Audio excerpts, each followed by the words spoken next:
Hi, everyone. It is Heather with the Old Schoolhouse, and we have a special treat for the Homeschool Live today.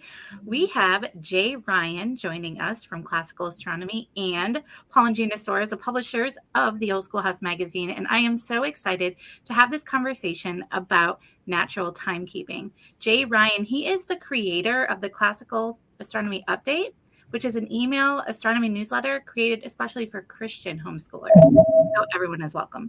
Jay is the author of Signs and Seasons, Understanding the Elements of Classical Astronomy, which homeschool families have used since 2007. He is also a former contributing editor to Sky and Telescope, the Essential Astronomy magazine.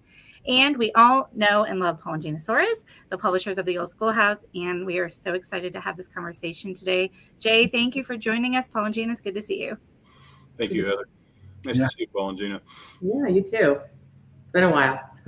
Mm-hmm. So, Jay, before we jump into the questions, I would love if you could share with us how you got started on this journey sharing about astronomy, classical astronomy with the homeschooling community.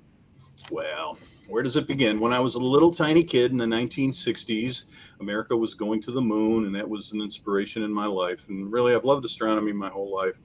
I learned a lot about it in my 20s as I was getting close to 30. And, around the age of 30, I had a vision to just teach the world everything that I had learned, which was some amazing stuff that wasn't commonly known. We always hear all about, the black holes and this kind of thing, but we really just don't hear that the whole foundation of our system of timekeeping is based on the cycles of the sun, moon, and stars. And Yeah.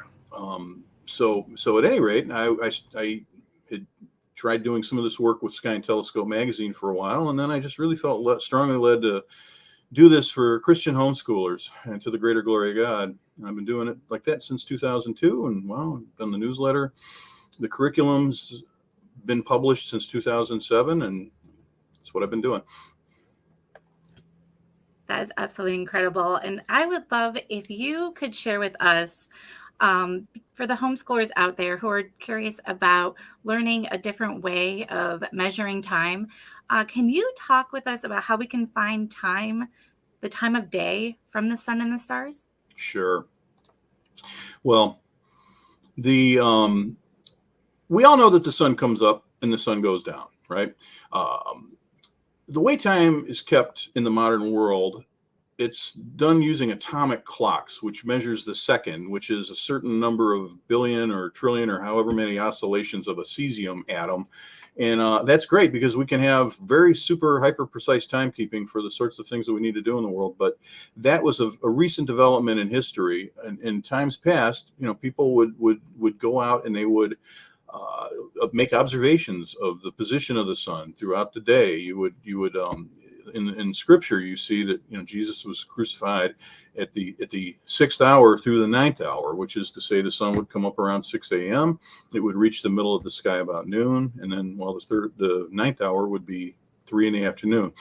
So this was how time had been told out down through history.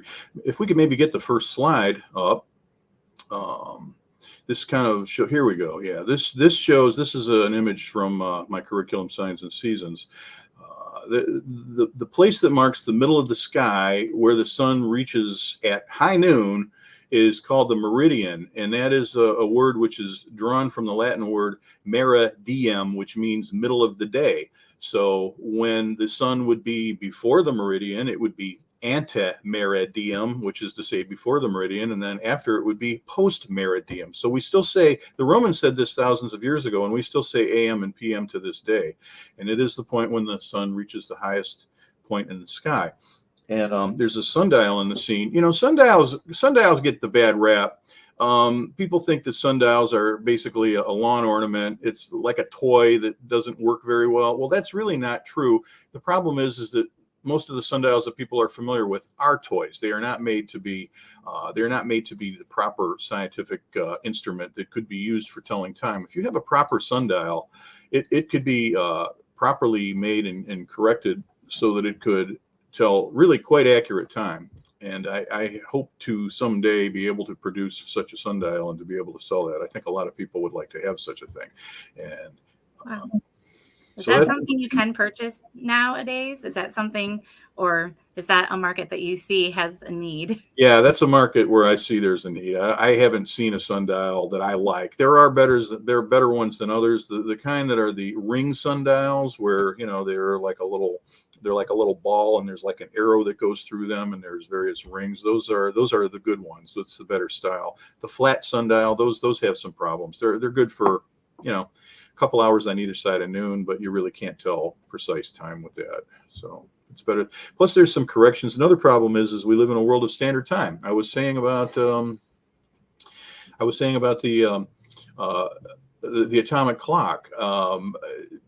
We live in time zones, and traditionally you would make local time for the place where you lived, and it was unique to your particular longitude. But if you were to travel, say, 50 miles one way or the other, you'd be a few minutes off. If you were to travel hundreds of miles, you'd be the better part of an hour off. So to make everything simple, they established these time zones. Well, what that's done is it's cut us off from having a connection to the natural methods of timekeeping that the Lord created, which were established like that. So. Right. So is this something that you're thinking about, like finding a manufacturer and having one made that is very specific to, I don't know, your brand, your company, or are you looking to find like an existing sundial that, because I could just see these at conventions, Jay. I could see you speaking like you've done so many times, and then your table, people setting them back to the booth to purchase those. Is that something that you're kind of considering for the future? Yeah, I would love to do that. I have a design, and it would have to be prototyped and manufactured. And there's some ideas that I have that I wouldn't want to share because they're proprietary. Yes. And yeah, I don't know that anybody's making one. And because of the way these things are made, they're pretty expensive. I think, especially families. I mean, families with kids on a budget, they're not going to want to plop down hundreds of dollars for such a thing. Mhm. We're talking about, in order to really be accurate, the thing needs to be pretty substantial. It needs to be maybe about 2 feet in diameter, or maybe even 3. So it has to be a lot of metal there. But I have some ideas about how this could be done cheaply, which would facilitate the process greatly. But yeah, I'd Well, love to be able to have them. Yeah, Paul. yeah. Well, several years ago, you did make your own telescope, right? Tell us about that. Oh, sure. It's a process whereby you have a blank piece of glass. I made 3 telescopes total. The largest one was 10 inches in diameter, and that's what they call a light bucket in astronomy circles. You can draw in enough light from the constellations, from the stars, that you could actually see galaxies and nebulas. So you start out with this piece of glass, and then you have another piece of glass that you put on top of it, and then you shake some sand in between, and you have to keep it wet. And it's like grit. Like you start out with 80 grit, sometimes 60 grit, just like sandpaper. I mean, you get 80 grit sandpaper. That just means 80 grains per inch. So then you work to a finer grain, which would then be 120, and then 220, and you just kind of work your way down until after a while you're polishing it. And then when you polish it, you have to make sure the shape is exactly right. But when you have a perfect parabola for focusing light, you can figure the mirror so that the surface of it is an accurate shape within a quarter of a wavelength of light. We're talking nanometers, and it's a simple, straightforward technique. It's really pretty remarkable. It kind of does itself, really, if you do the technique correctly. And then you have to get it coated with aluminum, and then after that, it's just a small matter of assembling it together into a telescope, making the mirror. But my 10-inch mirror is accurate within a 13th of a wavelength, and that's considered to be quite accurate in terms of such standards. And I did it myself. Thank you, Lord. It wasn't me who did it. I just did the pushing. God's the one who worked out the figure. Yeah, I've briefly seen the process, like on the internet, right? I'm just amazed that doing something like that by hand, you can actually get it that accurate. You get it more accurate by hand than if you were to manufacture it, because by hand you have random little. A machine's going to do the same path backward and forward over and over, and that tends to kind of wear a rut into the mirror, and you have those random little human inconsistencies actually work in your favor. They help the surface to originally become spherical, and then once it's spherical, it's a small correction from there to make it into a parabola. So yeah, and another thing too is the machine processes, you got to crank it out like time's money. It's a manufacturing process, and it's really a craftsmanship technique. It's a lost craft. It was a lost craft 30 years ago when I was making them, and I don't know even the current state of it. It's probably more lost today. But I wanted to help people learn more about that too, because there's a whole history of the telescope making movement goes back 100 years, and they actually helped in the war effort during World War II. They made custom optics that were useful for spotter scopes for planes, for dropping bombs and things like that. So it helped the American effort. Well, because it is kind of a lost art, a lost craft, as you said. And, homeschool moms, they're into the lost arts. I mean, they just are. With everything across the board. Have you thought about writing a book just about the history of the telescope, the history of that craft, and demoing that maybe a dad could make with his son, for example? Oh, it would be a wonderful project for sure. I wouldn't need to write a book. There are books out there that are good. I would like to do what I do best, which is to make explanatory supplements, which would make the process simple. Some of those books that are out there are pretty deep. You learn how to kind of pick out the certain equations that you need, so that you take a measurement and then you plug them into this equation. And that's where your homeschool math whizzes can come in. Those kids who are really good with algebra. But I know, Gina, to answer your question, I hadn't thought of doing that, but that's a great idea. Yeah, I can see too, just in my brain, it starts going, the whole marketing thing. I can just see conventions, having you out there to do workshops on that sort of thing with the hands-on. I don't know, you'd have to simplify it a bit, but there are books out there, as you mentioned, but not from a homeschool perspective, from a homeschool dad, who's been there, done that, published already. I just could see it. I don't know. We need to get together. It's been a while since you've been down here. Yeah. We should tell everybody, Jay and his beautiful family came and stayed with us years ago here in Tennessee. They came down, and we actually went up and stayed at their place in Ohio as well. But that was years ago. I remember you had little Flo in Debbie's tummy, and now Flo, she's what, 16? Yeah, she'll be 17 on her birthday. Time flies, huh? It's crazy. It is. We got to get you down here again, because whenever we sit down and talk with you, just the ideas start flowing, and it's very cool. Now, back in 2017, which is coming up on 6 years now, I guess, that summer, we did have an eclipse, right? Much like the one that's going to happen next year. Is that correct? Correct. Yeah, almost the same path, right? It's a different path. It'll cross over some of the same states, but the path is very different. That path started in Oregon, and then it headed southeast, and then ended up over. Well, it passed over Tennessee, not so far from you guys, but it ended up in South Carolina. Well, this one is in Mexico, and it's going to enter into Texas. We do have a slide. It's at the end of the slideshow.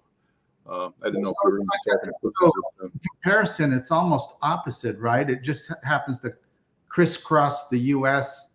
in an opposite, right? I mean, if you compare the two paths, it would form an X almost. They would, yeah.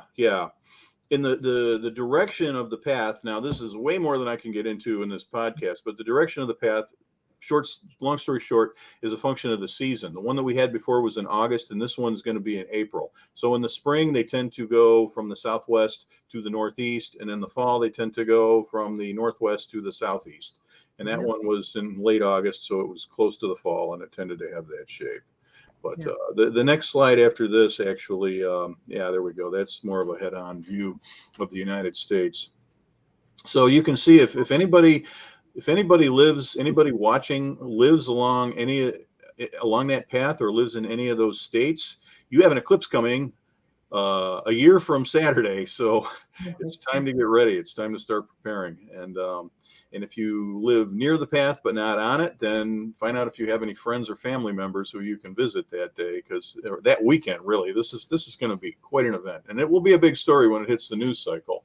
But unfortunately, by that time, if you don't have a plan, it'll be hard to put together a plan on, say, 2 weeks' notice. So it's good to make a plan now while you have time. Well, you're right, because in 2017, we were in California for that one. So we actually, we had the little glasses and everything. But I remember a good, 6 months before it was supposed to happen, it hit the media. Maybe, I'm probably wrong on that timing, but the media really started to talk about it, and the glasses were selling. Remember that? Left and right. They were encouraging you to go get specific little goggles to look at it or whatever. So it's going to be the same thing. It's going to hit. So you're right. If you want to go camping along that path or find a group, this would be the time to start setting that sort of thing up, right? That's right. That's right. And as far as the glasses go, you want a marketing tip? Get some TOS proprietary design eclipse glasses. I remember last time. This is what they look like. All right. The basic idea is you got these little black lenses, and people are like, "Oh no, I don't know if I should look at the sun." You look at the sun, you immediately see that it's fine. The sun is a deep orange. They block 99.99% of the sunlight. They almost look like 3D glasses, right? Oh, they are. It's the same company. There's a company, American Paper Optics in Tennessee, and there's another one, Rainbow Symphony in Reseda, California, and there's some others, but those are the two that I consider the most reliable. The problem in 17 was, I don't think you'll be able to see. There's this little, I don't think the webcam's going to pick it up. There's this little CE logo right here. Where is it? Right here. And you got to have that CE on there. And it says that it's certified by the British Standards Institute, and it gives some numbers that mean something that basically says this is safe. Well, the problem in 17 was there was these cheap knockoffs that weren't safe that were being sold on Amazon. And they were from China, and it was like the fentanyl crisis. I mean, it seems like the Chinese want to, if they don't kill us outright, they want to blind us. Right. Blind us. Right? It might explain why my vision's going bad. I don't know. Well, it could be that or something else. Yeah. Do with the number on the calendar, maybe. But So with all that's going on in Cleveland, I know Cleveland's is already planning to make a big deal of this. And I did listen to your radio interview, which I found very fascinating. thank you. I don't imagine you're going to be straying too far from home, since it's right there in your backyard, right? Oh, no, I'm here one way or the other, rain or shine. And people are like, well, see, we got the daffodils in bloom right now. This is like slush and daffodils on the ice encrusted shores of the Great Lakes. Right. We have plenty of sunny days. They say the odds are 60%. I like those odds a lot for Cleveland, Ohio, because I believe in my heart God loves an eclipse day. I mean, this is the first eclipse that we will have in this location since 1806. And this was like a settlement in those days. It wasn't even a village yet, let alone a city. And it's the last one until 2444. So should Jesus tarry, I have no idea what the year 2444 is going to be like around here or anywhere. So this is it, basically. This is our last shot. That's right. That's very cool. Heather, what questions did you have too? Because I know you had a few. Yeah, well, before I go into the next question, I want to talk about the moon's phase, but I do want to say for those watching, if you have never seen an eclipse, whether it's partial or full, it is so worth it. Like Paul and Gina and Jay, I remember the 2017 one. I actually I was pregnant, so we wanted to travel, but we couldn't. And we were actually hoping our baby was going to be born on August 21st, 2017, because that would have been an eclipse baby. But he was born the day before. But we took him out and we all stood outside and we remember that. And it was very memorable. So if you're a homeschooling family, absolutely get those glasses. Just plan for that day, like cancel your plans. It's so worth it. It's just, there's something special about it. But, Jay, I would love if you could talk about how we can measure days by the moon's phases. Like you said earlier, this is such a lost art. And I would love if you could dive into this for the homeschooling families watching. Yeah, if we could look in the slideshow, the third slide, not this one, but the next one. This basically shows the progression. Heather, one of the things that is most amazing from my life and from the life of so many people is that this is perhaps the easiest and most commonplace thing that anybody can observe in the sky that nobody knows about, including me up until almost the age of 30. And I was into astronomy, or so I thought. I was like a space cadet, I was like a Trekkie type, and I thought I was really into all this stuff, and somehow I saw the moon. It's like, okay, there's the moon. Sometimes the moon's a little skinny little fingernail, and sometimes the moon's a bigger, fatter moon, and sometimes it's full, and sometimes it's in the morning, and sometimes it's I didn't understand that it is the simplest, easiest to observe. All you got to do is just go out from one night to the next, and right at sunset, and just notice the changing position of the moon. Now, as it depicted here, it says day one. I think we've probably all seen the moon in each one of these phases at one time or other, just without even trying, because there it is. But, you see a really cool looking fingernail, little sliver of a hairline, sliver of a moon hanging over the horizon at sunset. And you're like, wow, how cool. And then it's just, that's usually the first day when the moon is visible. The moon is lined up with the sun, and what they call the new moon, and it's invisible. Well, actually, the new moon traditionally means the first day that it can be seen. When you read in Scripture in the Old Testament, when it says new moon, they say the Hebrew word is Rosh Chodesh, which means the head of the month, and that's the skinny little fingernail of the moon. And then basically the moon gets a little thicker and a little further away from the sun with each passing day. And this has been done down through all of history. I mean, from the time the sun and moon were created until, I don't know, sometime in the 19th century, the connection was severed. We started making, again, mechanical clocks, and we had this, the Industrial Revolution, which has blessed our lives tremendously. It's a good thing. It's not a bad thing. But what we gave up some things in exchange for the comfort that we have of living in an industrialized world. And one of them was just natural methods of timekeeping, because down through all history, the farmers would go out and they'd be like, oh yeah, third day of the moon, whatever time it was. The 14th day of the moon is when it's full. The moon cycle is 29 and a half days. You don't really see the moon. They call it the dark of the moon. It's about a 3-day period when the moon's too close to the sun to be seen. But the rest of the time, you can about 28 days or so, you can count the days of the month. So the 14th is the full moon, and that's and then when they speak of the age of the moon, and the age of the moon, it pretty much works out to be about 26 lunar diameters per day that the moon moves across the sky. So if you're familiar with what you're looking at, you can see that the moon is very close to the sun one day, and as over a span of days, it gets to be further and further away until it's finally at the full moon. It's at the opposite place from the sun. And then that's when the moon is visible in the evening. After the moon is full, you can find it in the morning. And then at that point, the moon appears to draw closer and closer to the moon. The first half of the moon, it is waxing. And then the second half of the moon, it is waning. It increases to a full moon, then it wanes. We hear this, waxing crescent moon, but people, I don't think, really understand what this means.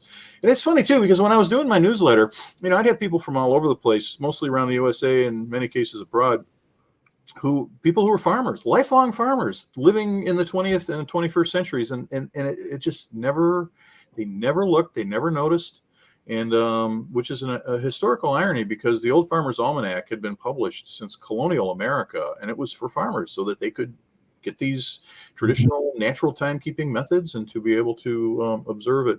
Well, but at any rate, to wrap up this, to answer your question, Heather, the moon wanes, and it wanes from a full moon down to the gibbous phase, which is like more than a half. Then it's a half moon. Then it's a crescent moon again. And then that's what they call the old moon. And then the moon is visible in the morning before sunrise, and it gets a little closer to the sunrise and a little thinner each day until one day it's gone. And then a couple days later, the moon pops up in the evening, and that's the beginning of a new month. And that's how we tell the days of the month, from the moon.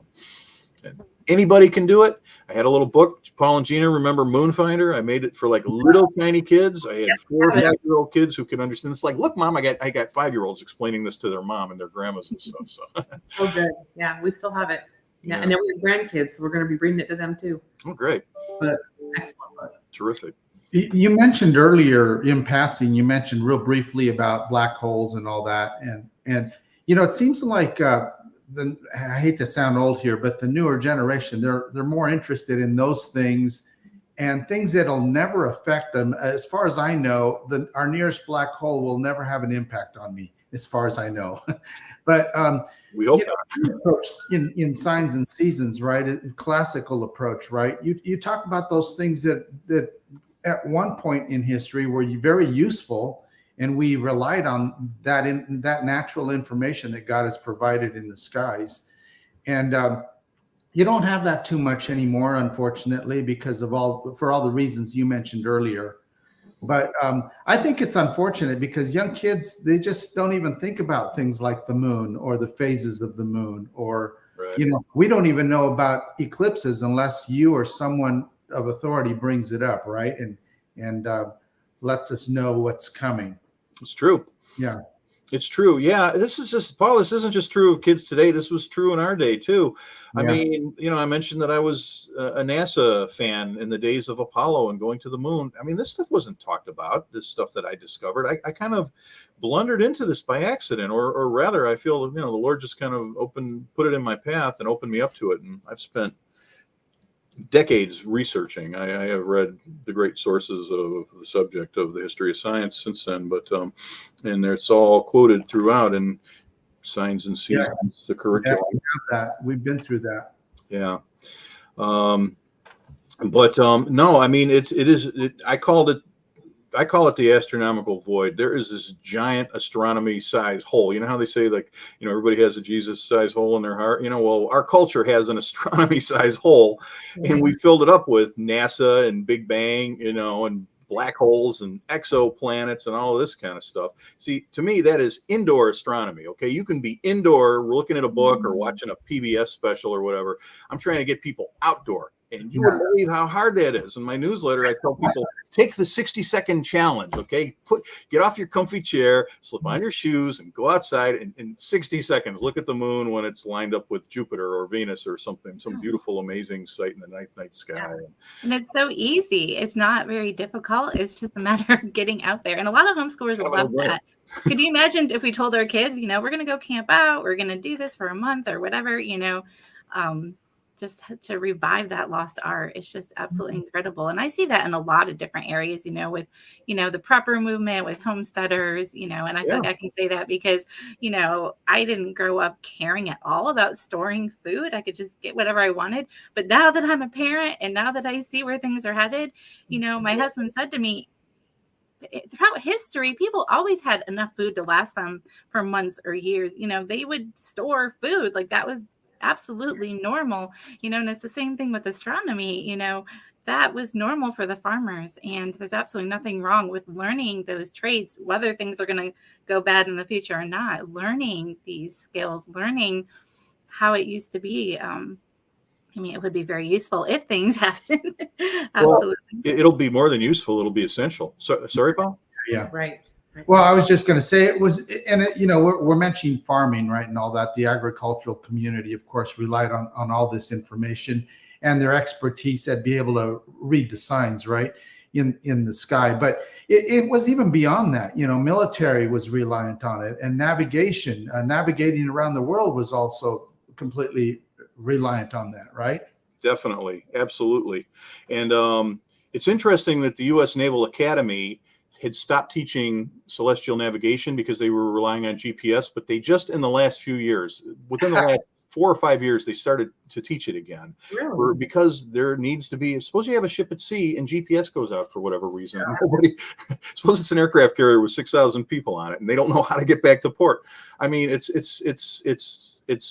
a complicated art if you want to take a ship right to a specific destination. But I mean, you could, at the very least, you could just navigate by the North Star like they did. I have a slide in there which shows the North Star. I kind of forgot to mention it at the appropriate question, but it's as simple as that. I've already done that. I've already been lost, and I've already found north by the Big Dipper pointing at the 2 stars in the bowl of the Big Dipper that point at the North Star. And Heather, to your point, I mean, we live in a world of GPS. That GPS is a network of satellites that are in orbit, and it's not. It helps you find position, but it's mainly for timekeeping. It sends down a time signal to the Earth, which is accurate to within like a billionth of a second or some really insanely precise number.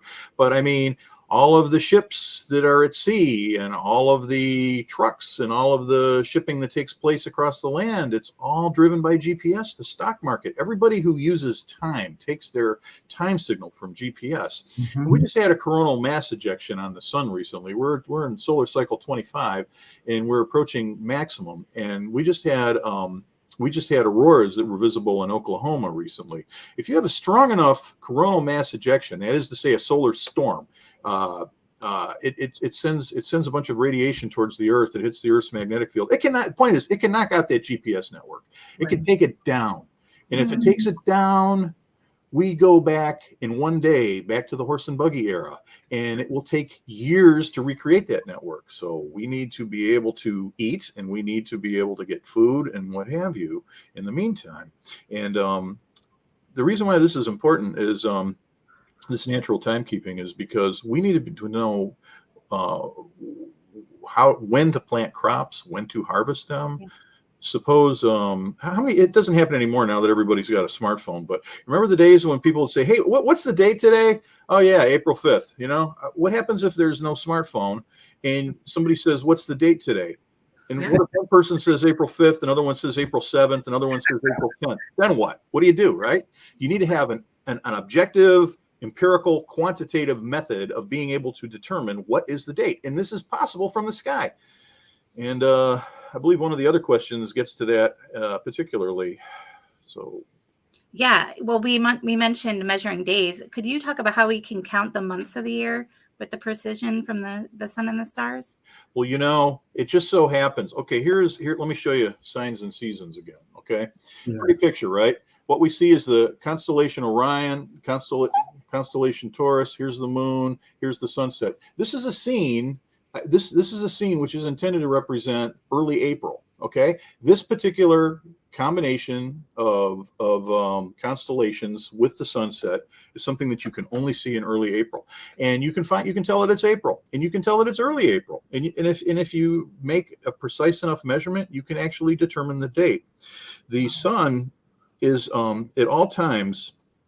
Well, there's a band of constellations that encircle the solar system, and this band of constellations is called the zodiac. And no, folks, please, this isn't astrology. This is astrology steals from astronomy. Okay, these are stars that the Lord made, and it just so happens that because of the way the Earth circles the sun, and it's in a different position in its orbit, we can see that the sun lines up with one of those constellations in each month of the year. And then similarly, the whole rest of the constellations present themselves in the morning, in the evening, at midnight. So whatever hour of the day we happen to be looking, if we don't know what day it is, if we don't know what day it is, we can go out and we can find the stars that are. Remember the meridian? Remember how I mentioned the meridian in the middle of the sky? It's the equal distance between east and west. So whichever stars happen to be at the meridian at midnight. So if we can know that it's midnight, we can then say, aha, the sun is at the opposite point in the zodiac. And it actually works out. It's a circle that measures 360 degrees, and there's 365 days in the year. If you can measure the point in the zodiac that is at the meridian at midnight, you can then know that the sun is 180 degrees away from it.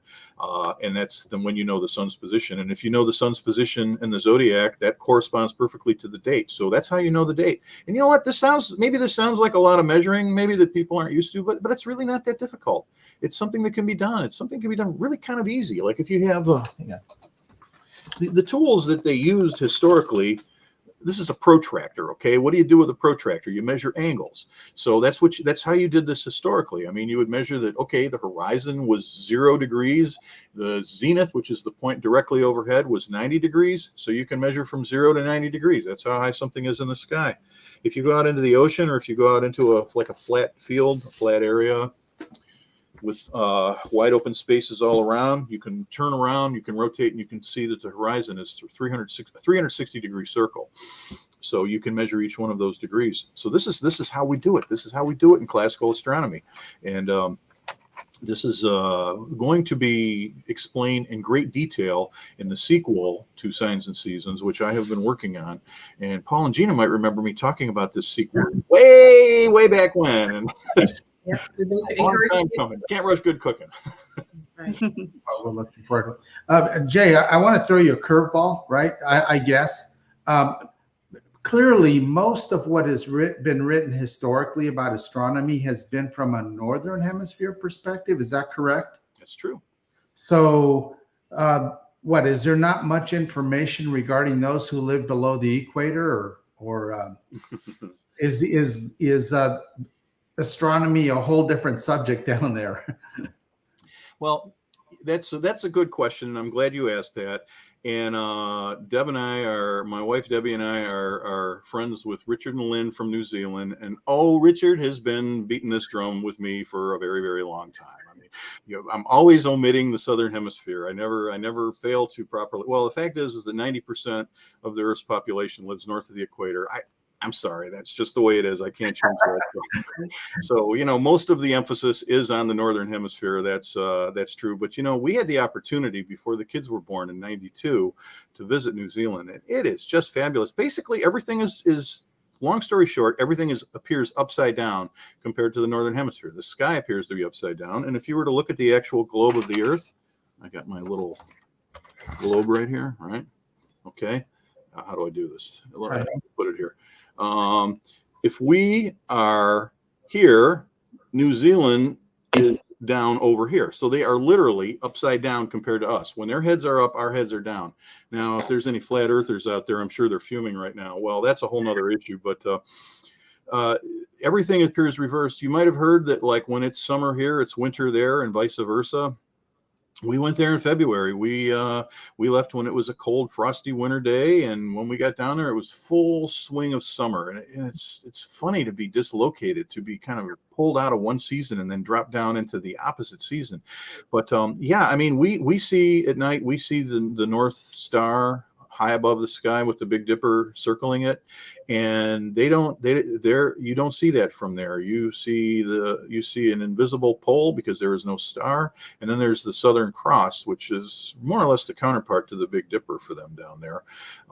You see it on the New Zealand flag and on the Australian flag. So yeah, I mean, it's a fascinating thing, and this is scheduled to be included in the subject of book 3 in my series, which Signs and Seasons is book 1. So Yeah. if I live long enough and if Jesus tarries, and we'll get these books out there. So before we conclude, one aspect that I would love to touch on, because we're coming up on Passover and Easter. Yes. Can you talk about what a calendar has to do with those two? Well, a calendar, people think of a calendar. Well, it's something hanging on the wall. Yeah, that's true. But the calendar is all the wall calendar is just a physical record of the method. So calendar is a method. It's more of a verb more so than a noun. And the calendar method, if you read in Exodus 12, the method that the Lord set down was, he said, basically, you will keep the Passover at the 14th day of the first month. Now, the first month was called Abib in Genesis and Exodus, and it is called Nisan in other books of the Bible. Well, the first month essentially means their calendar began in the spring. So it's the first month of spring, which is pretty much the time of year that we're in right now, late March, early April. And the 14th day, you might have heard the Jewish calendar is a lunar calendar. Well, they're just simply back to the slide that I showed. They're just counting phases of the moon. And when it's the 14th day, that's the full moon. So the Passover is kept on the 14th day of the first month, which is to say the first full moon of spring. Well, guess what? Today is April 5th. Today is the night of the full moon, the first full moon after the vernal equinox, which was the first day of spring. And it just so happens that today is the first day of Passover. And matter of fact, I just was emailing with a Jewish friend of mine, and we're going to try to do lunch sometime soon. But I wished him a happy Passover, and tonight is the first day of it. It's a 7-day convocation unto the Lord, and that is the method that the Jewish calendar uses. They count 12 lunar months, and since the lunar month doesn't perfectly agree with the solar year, it's 354 days instead of 365. So every so often they have to add an extra month. So the last month of the Jewish calendar is the month of Adar, and every so often they have second Adar, where they will have a 13th month in the year. But it all works out in a 19-year cycle, and that happens to be a very similar method to how Christians celebrate Easter. Well, thank you so much for the explanation. I know a lot of the folks watching love to see the biblical, correlations, and I just appreciate you sharing this with us. Paul and Gina, do you have any last questions before we sign off? Well, any plans for any kind of homeschool maybe retreat, or are you Camp. doing any camp? Day camp. Or and also are you going to be at any of the homeschool conventions this year? Paul, I haven't done conventions in a long time. I think 14 was the last time I showed up at a convention. I'm open to it. I'll tell you and Heather and our listeners that I miss the days when the homeschool movement was moms and dads helping each other, which is what I started out to do. Now it's big business, and it's all these big. Last time I was on a convention floor, I thought, wow, where's all the moms with their little, little knick-knack crafty things here? No, it was all slick presentation material. So no, for that reason, I more than anything, I haven't been to a convention in a while. But I might be open to it if there were ever to be an opportunity. Did I answer your question? Yeah, and any plans for maybe camps or a gathering like that? I have no plans. Perhaps we can discuss that, and maybe we can put together a plan like that. I'd be open to that. Yeah, I did those in the past. I've not done that of late. Well, the only reason I ask is because I remember in 2017 when we missed out on your gathering, you actually came down our way quite considerably to catch the path of total eclipse, right? We were in California. Yeah, you were in California, and we were in Hartville, Tennessee. I believe that's about 40 miles east of Nashville, and we had 2 minutes and 39 seconds of totality from that location. And the family who hosted us was just wonderful, and I have to get back to them about the coming eclipse. But that was a fantastic experience. The if I can just say this last bit about the eclipse, full daytime sunlight, kind of like you got a dimmer switch on the sun as the moon covers it over, and you kind of within about a 5-second period, you just kind of dial it down to like a deep stage of twilight, and it's really quite alarming. I can understand why people have an emotional response. I mean, because it's everywhere, it's all around you. It's not just right where you're standing. But very brief, right? A couple minutes. Yeah. And then when it's over, you're like, wow, that's like the shortest 2 minutes and 39 seconds of your life. Yeah, it's an incredible experience. So everyone needs to get their glasses for sure and get Jay's book. You can get it at christianbook.com. We will put the link in the comments section. You can also visit classicalastronomy.com and check out. Jay, can they sign up for your newsletter there? Please, yes. Okay. Yeah. Just go to classicalastronomy.com. It says newsletter right at the top. And I would love it. I would love it if everybody would read the newsletter. Really, that's where the main action is. And a lot of the things that I put, you're welcome, Candy. The things that I put in the newsletter have made it into the books. I mean, it's kind of like almost like a staging ground for the concepts that I develop more fully in the book and the rest of the series as well. Well, thank you, Jay. I think that this is valuable information. And, we may look back and say, wow, he was ahead of his time. We needed that information. And we wish more people were listening. So I just appreciate you putting this content out there. And I hope everyone watching will check out his material. And if they have questions, I'm sure Jay's available to answer any questions about this topic, since it isn't something we normally discuss. So I'm glad that this was brought up today. And thank you so much, Jay. Thank you, Paul and Gina. And we will see you next time on another Homeschool Live. You're welcome. Thank you, Jay.